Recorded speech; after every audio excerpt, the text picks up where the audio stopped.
And again, it's that BC expertise because there is essentially one insurance provider, ICBC.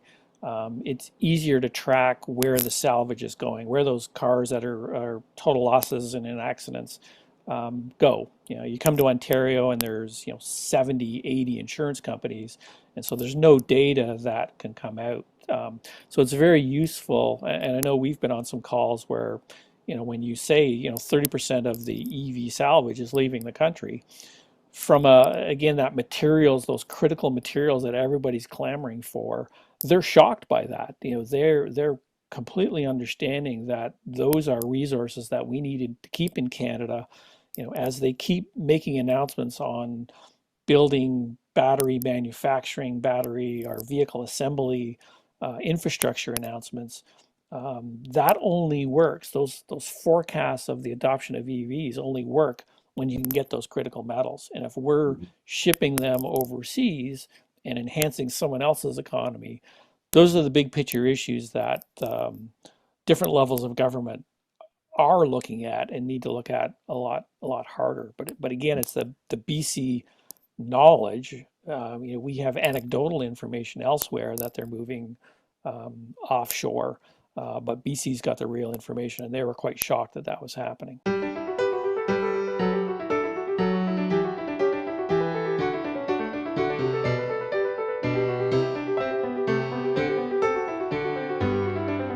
Hello and welcome to EV-friendly. My name is Ken Hendricks, and this is the podcast for you if you're looking for engaging conversations about electric vehicles.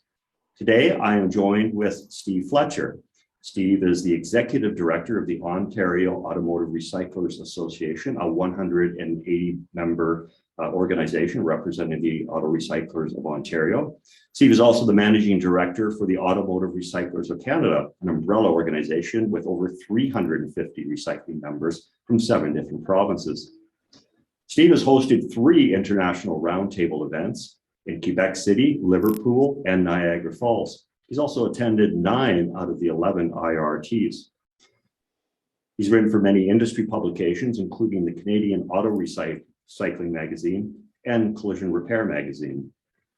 Steve holds a Bachelor of Science from the University of Waterloo, and an MBA from Western Ontario.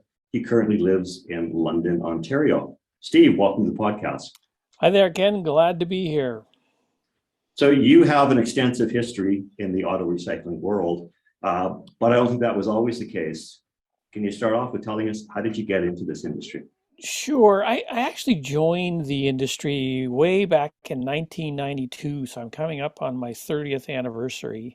I came from the world of marketing and advertising and owned a communication business back then, and took on a contract with a network of auto recyclers to provide communication services, a bit of lobbying, really just a part-time activity. But as I got into it and understood the challenges and opportunities that these small businesses presented by acting as an association, as a unified group, tremendous opportunities to kind of share information both ways, explaining what auto recyclers do, and then also working with other organizations and government especially, just to interpret those different government initiatives, making them relevant for auto recyclers. So just that two-way street, and just grew it over time, sort of a small network to a larger network to creating the Ontario Association. And eventually we figured out that there needs to be national, even international representation. And that's where the auto recyclers Yeah, when did that happen? That was in the late 90s? It was in the mid to early 90s we started talking about it. And it was actually Neil James from BC who came out to Ontario. The group that I was working for was called the Canadian Auto Recyclers, but it was really just an Ontario network. And he sort of showed up and was just like, where's the Canadian Auto Recyclers? I want to talk to them. So round about, I think 1997 was when ARC formed, and it's an umbrella association, as you mentioned. So for the most part, the provinces, the Atlantic region have their own associations because that's where the bulk of the activity from a regulatory perspective, but also the vehicle is licensed provincially, the auto recycler is licensed provincially. So we tend to have very strong provincial associations, but needed that unifying entity to kind of work on bigger issues and even international issues to kind of represent Canada and then bring information back from around the world to Canada so that we could grow the sector. It's definitely, out of all the industry associations, it's the most connected, because it's not only connected throughout North America and through the area in the US, internationally as well. And you've been a host, as I mentioned briefly, with many of those. What percentage of that 350 that are members of ARC would you say, like what percentage of actually auto recycling businesses that represent? We think, and it's an interesting just sort of statement to say, we think there are about 1,800 auto recyclers sort of cited, identified across Canada. So we represent slightly less than a quarter of those, I believe. Mhm. But in terms of actual vehicles processed, it's a much higher number. We're probably up over 50% of the vehicles that come off of the roads are processed by ARC members. Yeah, this is the case we constantly as well have to bring into the government, that if they just look at the numbers, really, no, that does not represent the actual market share. Because of course associations also tend to attract not only the Right. larger recycler, the more progressive ones as well. We're not really representing those backyarders or people we wouldn't probably want in the associations anyways. So let's get to the elephant in the room when it comes to EV batteries. Are EV batteries ending up in landfills? No, not at all. Vehicles themselves are not ending up in landfills because they're an asset. They're worth something at end of life. Mhm. A traditional gas vehicle, not even taking account the parts that are there, the engines and mirrors, things that can be resold to be used somewhere else. They are approximately 80% metal, and that metal is highly sought after. It has been for 100 years. So vehicles themselves never within southern Canada end up in a landfill. The batteries from EVs and even hybrids are in that same class. Everybody's looking at them as an asset, as something that is desirable to understand. The market economies haven't kind of mixed or kind of sorted themselves out in terms of every battery has got value, but auto recyclers are very skilled at looking at a car, looking at its components, looking at its materials, and figuring out, yeah, there's a market in there, and we're getting enough cues from other industries seeking batteries, trying to understand how batteries flow, that they have value.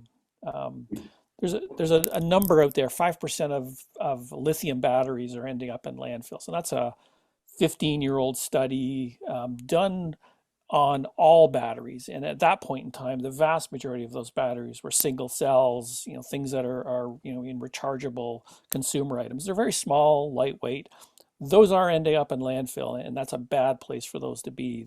They need to be stewarded because they don't have that value and they don't have the size. But Okay. right And now, we're talking they're a lot not of the ending up. metal hydride Yeah, so there's a lot of different hydride battery. chemistries involved in. There's a lot of different types of vehicles. When we say an electric vehicle, it really encompasses, for our definitions, a battery electric vehicle, a pure electric vehicle, but it also includes hybrids. Even though hybrids are a transition, thought to be a transition vehicle for consumers, it is for auto recyclers as well because they will still have gas components to it all, but they've got this bigger, different battery. A lot of those tend to be nickel metal hydride. The price of nickel is through the roof, as are many of the commodities. So there are emerging companies on the recycling side looking at the value of those, but also a lot looking at what sort of reuse opportunities as the complete battery pack, but also the individual battery cells that exist within those packs. Well, so what kind of numbers are we looking at now?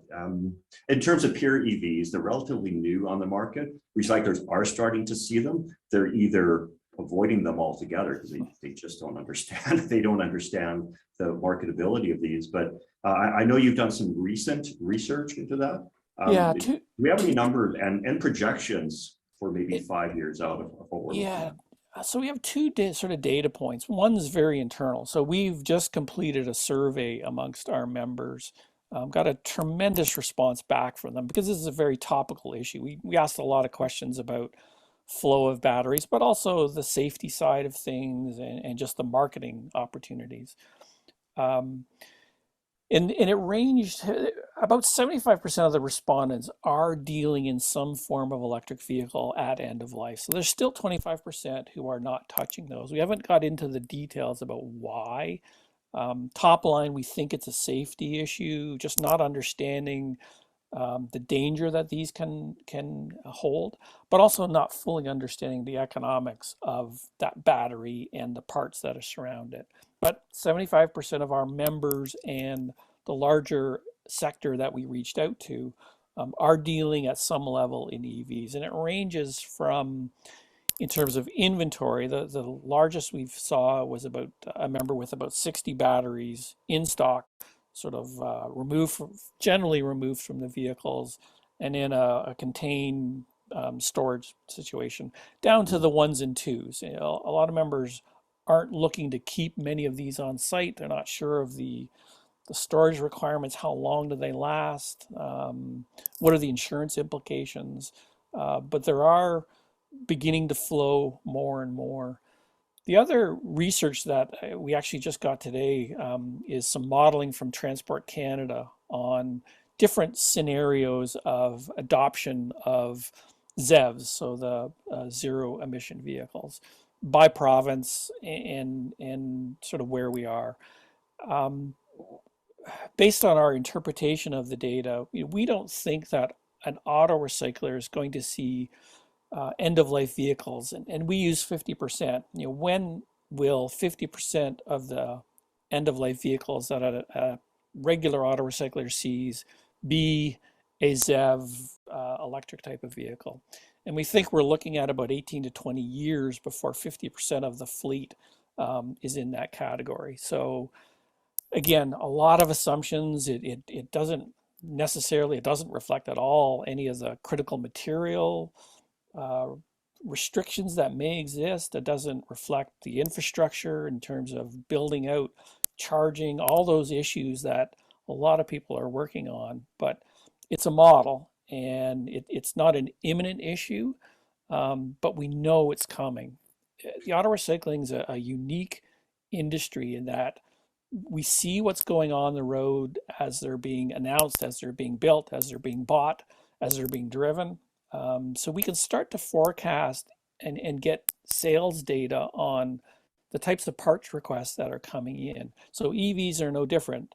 Auto recyclers are looking at what's on the road now, what type of part requests are they getting, and they build that into how desirable that vehicle is.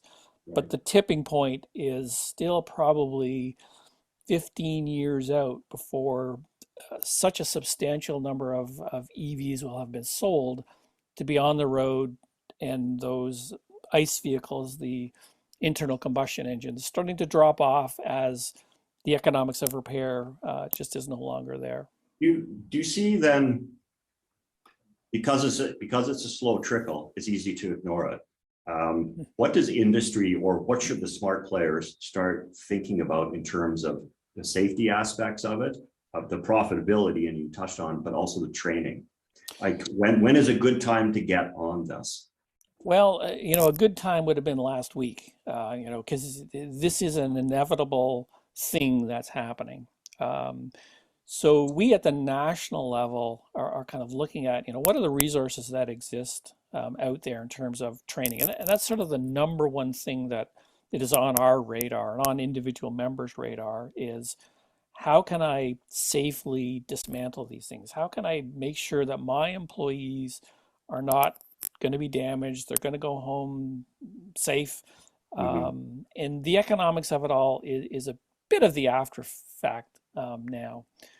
Um, we look at BC as being a real leader in this area, and we say wherever we go, kudos to the BC government and the BC industry for sort of being visionary in translating sales mandates, these adoption strategies that are out there, the incentives to buy, putting in the infrastructure to charge. They're thinking down the road of how do you maintain these things? How do you repair them if they're in an accident or they just need to be fixed? And for us, is what do you do at end of life? Is the capacity being built into the system so that we can deal with that? And again, the BC government, along with the ARA, has been very proactive in terms of identifying those gaps and filling them. So some of the Right. training that the EV-friendly program has put out there for not only auto recyclers, but the towing industry and the repair industry, the dealership industry. ARC is looking at that as a model for sure. How do we capitalize on the great steps that have been taken, and how do we make that into more of a national offering? But also looking around the world and looking down into the US and looking at other jurisdictions. What are they doing that's innovative to deliver this training? Canada's a big country, and it's really difficult to bring one-on-one in-person training everywhere. So the virtual training that you guys have put together is quite noteworthy, and we're certainly hoping that we can kind of pile onto that and make that into more of a national training protocol for members to look at. So you've touched on an important subject, and it's the repair industry, and particularly I'm talking about the aftermarket repair industry, because when a lot of information, a lot of press coverage about electric vehicles, even electric vehicle batteries, but it's always focused on the new. It's within this warranty period. Well, what happens when now it's out of warranty? You have to take it to an independent shop. The repairability of these batteries is going to be the key to, one, getting everyone on board, but also the sustainability, both economically and for the environment as well. And I see that recyclers can play a key role in this. But what do they need to do to be able to service that industry, to be able to start servicing these repair shops? Do they need to, is it a matter of enhanced training? Is it a matter of getting into the testing and the quality assurance of these components? Yeah. So auto recyclers, their primary role, primary way that they make profits is by selling parts. They're in the parts business, and the recycling of the materials is a bit of an after the fact activity. It's important, but it's really the parts side of things. And it's the professional collision repair, mechanical repairers that are generally the targets, because they're the ones, because of the complexity of the vehicle, who are more involved in repairs these days. There's not a lot of do-it-yourself repairs going on, and I think electric vehicles, there probably is even going to be less. So we're very concerned with those sectors, understanding what the problems, challenges, opportunities are, and our role in helping to solve those, or at least make information available. The complexity of the vehicle is, in a way, it gets simple in that the drivetrain of a pure EV vehicle is infinitely simpler than an ICE vehicle. The engine, transmission, it's smaller. It's an induction motor. It's not as big. Its control is very complex. They're essentially computers and sensors that make it quite interesting. Mhm. So access to information for those repairers to understand what they're doing, what the challenges are. So going beyond the safety, again, just the ability to kind of lift the hood and get in there. You really need to know what you're doing from a safety perspective. Right. But they are built differently. They're driven, the drivetrain, which is oftentimes the biggest problem, is different than an ICE vehicle. So access to data from the manufacturers with the manufacturers.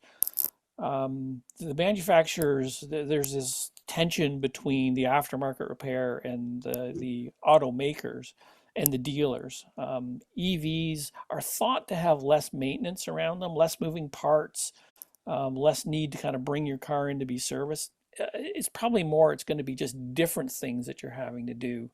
And the tension between the aftermarket and the dealers is everybody wants to have that customer. Then nobody wants to kind of lose market share.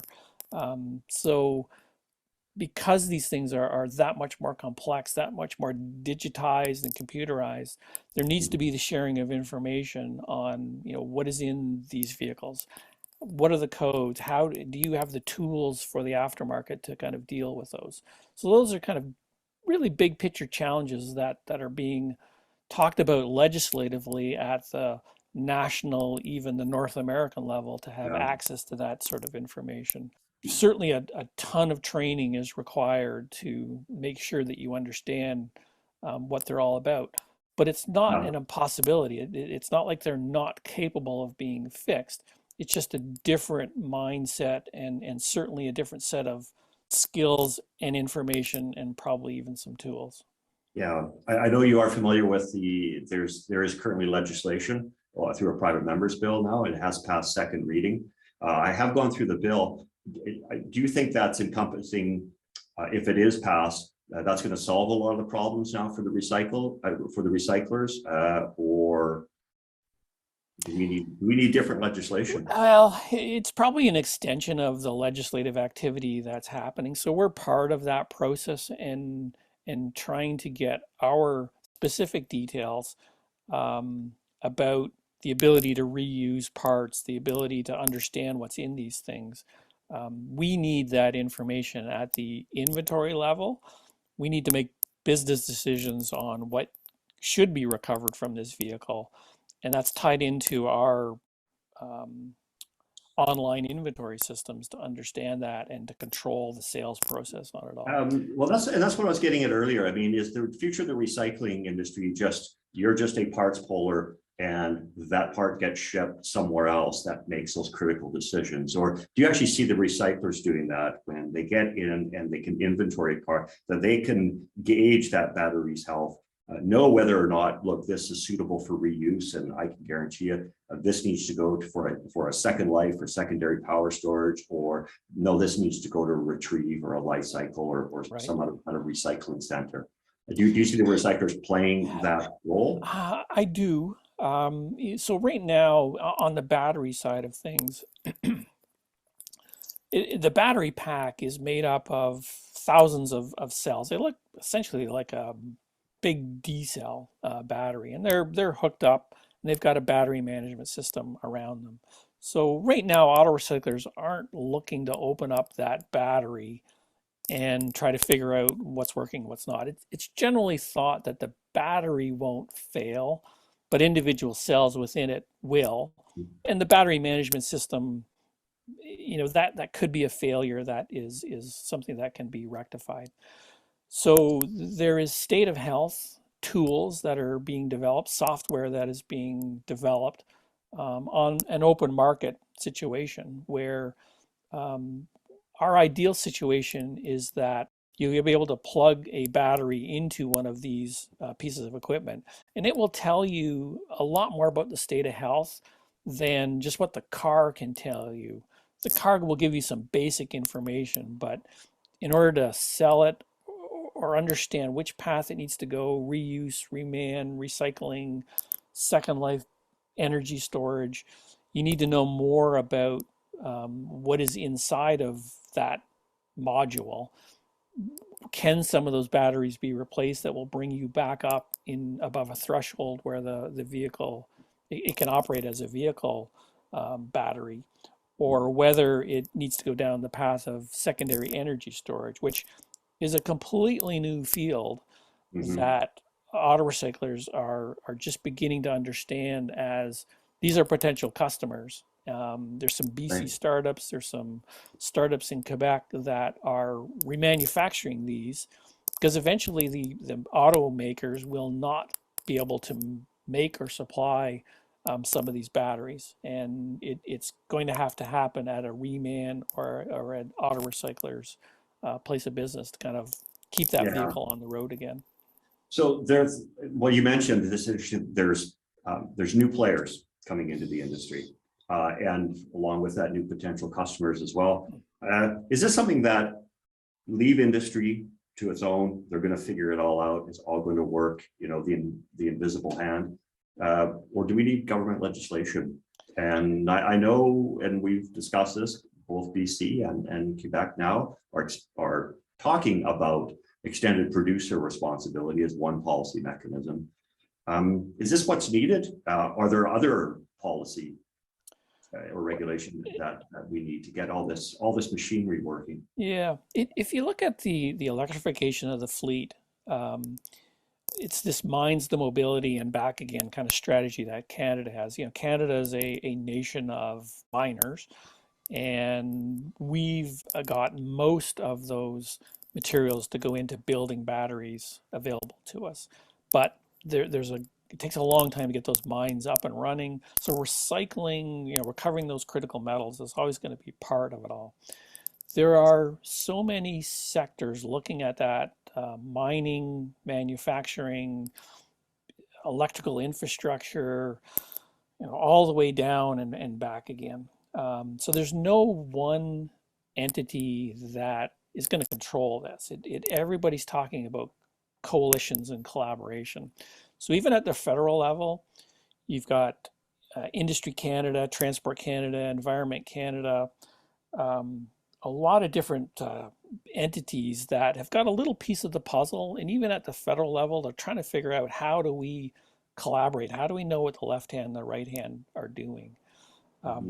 ARC just started a project with Natural Resources Canada to build a roadmap for the industry. And it's essentially to take all of those electrification trends and ideas and initiatives and look at it from the auto recycler's perspective. So upstream and downstream from us. So what do our customers need? What do we need?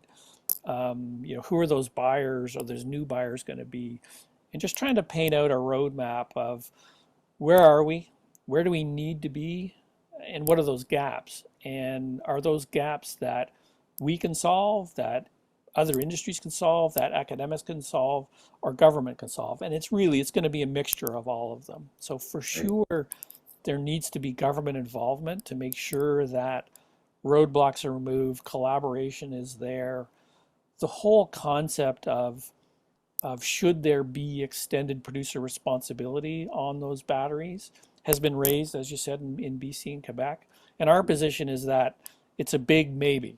At this point in time, to put the financial and legal responsibility on the automaker for every single battery really takes us out of the equation. It doesn't allow us to do what we do best.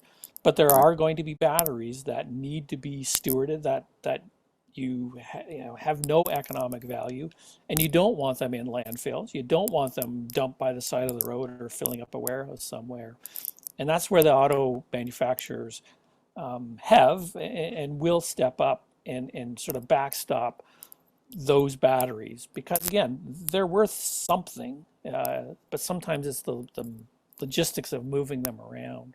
So it is really a collaboration, and that's part of what we're trying to do, is just insert ourselves into all of these conversations and say, great, but don't forget about auto recyclers. You know, we need to play a role in separating the battery from the vehicle and then letting our members kind of do what they do best, and that's profitably recovering the parts and materials and sort of keeping them back into circulation. We have control.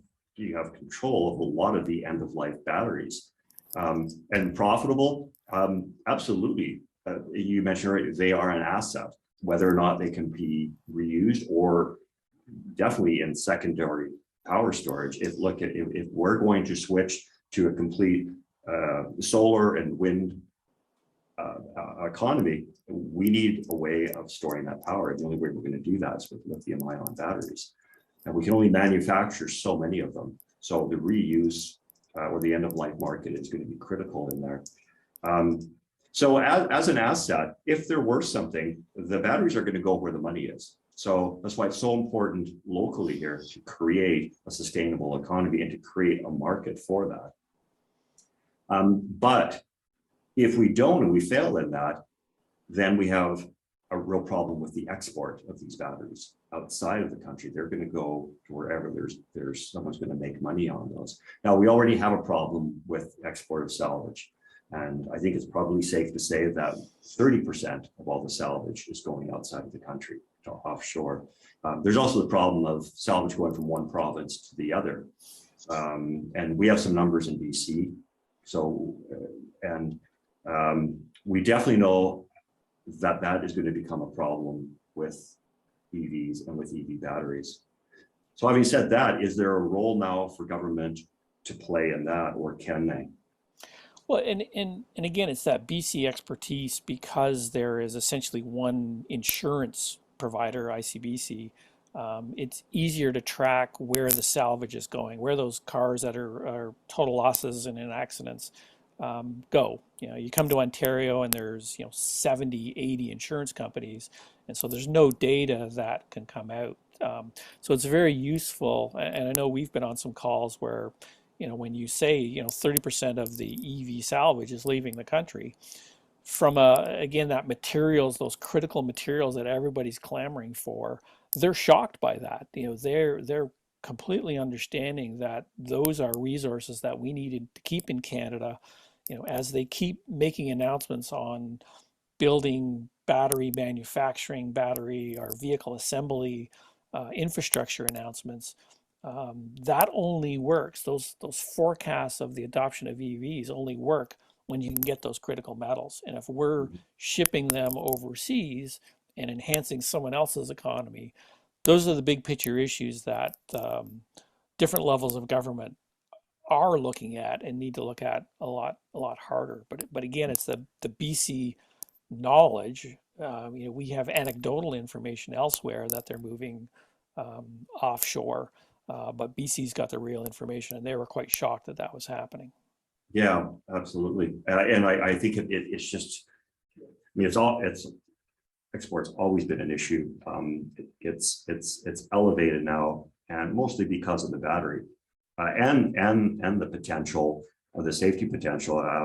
It was just recently there was that or shipment of high-end Porsches caught fire and sank the whole ship. Now that freight line has apparently they will not ship EVs anymore as a result of it. Yeah. There's obviously that real potential for this. So where do you think the recycling industry is going to be in, say, 5 to 10 years? Is it going to be radically different from what it is now? Is there going to be fewer players? It's the concept of auto recycling, I think is viable. It has been for 100 years, and will continue in that there will be professional businesses that evaluate an end-of-life vehicle for its profitability to offset the logistics and the depollution and the management of it all through parts and materials recovery. It will be a more complex business as more electrification, even of the vehicle or the components or the digitization of those components. It's not necessarily an easier game to play. We're starting to see a little bit of consolidation happening in it.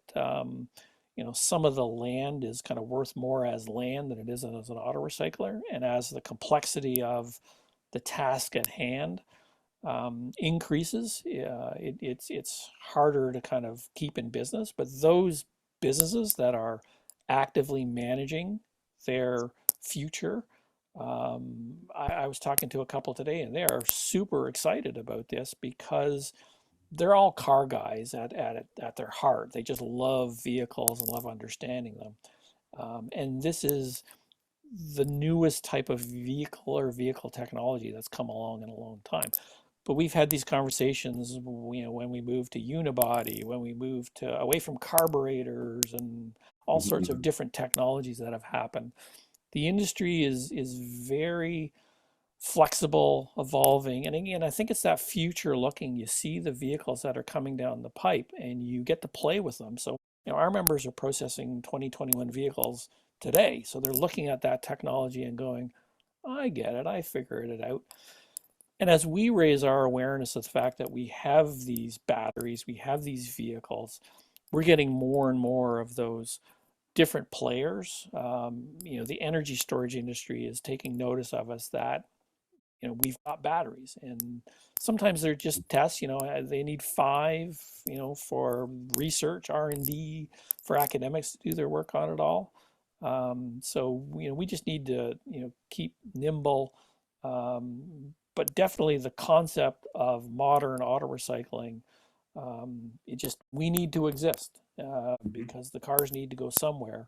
There will be different players, but again, those who actively educate themselves and seek out partners and seek out information, I think will do quite well. But it will look different for sure. We're certainly talking about it. BC is talking about it. ARC is talking about it. Some of the other provincial associations are talking about it. We're forward thinking. And we weren't talking about this 3 years ago, even 4 years ago. Nobody was talking about electric. Just on an ending note then, is there anything that we're not talking about that we really should be? Well, and I think it's this international concept to this. So the insurance industry, certainly the auto manufacturing industry, are global players, and they share information and whatnot. Even the collision repair, the mechanical repair, there are global things happening that you can learn from. So that's something that we've been doing as ARC, whether it's the International Roundtable. So kind of looking and talking to our Japanese colleagues, looking at what's going on in the Far East. Yeah, a lot of it's not directly applicable to Canada, but it's certainly nice to know, good to know, because they're well ahead of us in terms of adoption on driving, building, and all of those things. Europe is a little bit closer in terms of how Canada functions, and they're much more inclined to taking regulatory approaches to things, which some of them are great because it gives definition and structure to it all.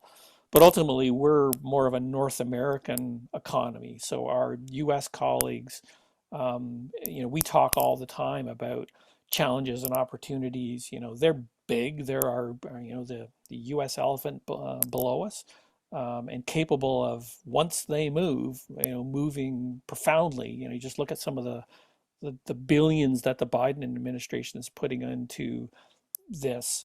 You really need to pay attention on all of that. And even at our federal level, you're just starting to see more and more of these announcements happening about the buildup of capacity and infrastructure. So we've really learned from some of those international relationships and international knowledge sharing.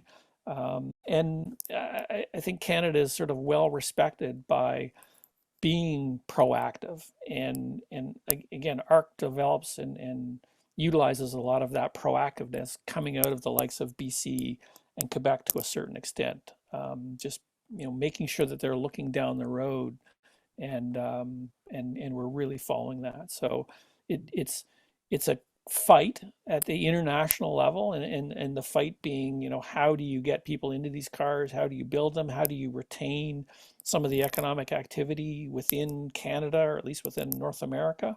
And that happens through collaboration and information sharing, and understanding that this is a really big transition that has got global implications, global supply lines, but we want to make sure that Canada's successful at it all, and for sure, Canadian small business needs to be a big part of all of that. We've set big targets, and it's high stakes. There's a lot to lose, and we need to transition to this new electric economy for sure. Steve, thank you very much for today's discussion.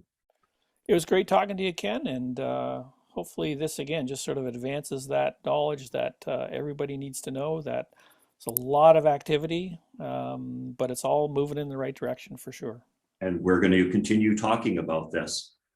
If you've liked today's podcast episode, you can check us out on our EV-friendly YouTube channel. Please like and subscribe and leave your comments. Also, if you don't have time to watch a full podcast, check out EV-friendly on the go, our audio podcast available on Spotify and iTunes, or wherever you download your podcasts. Thank you for joining.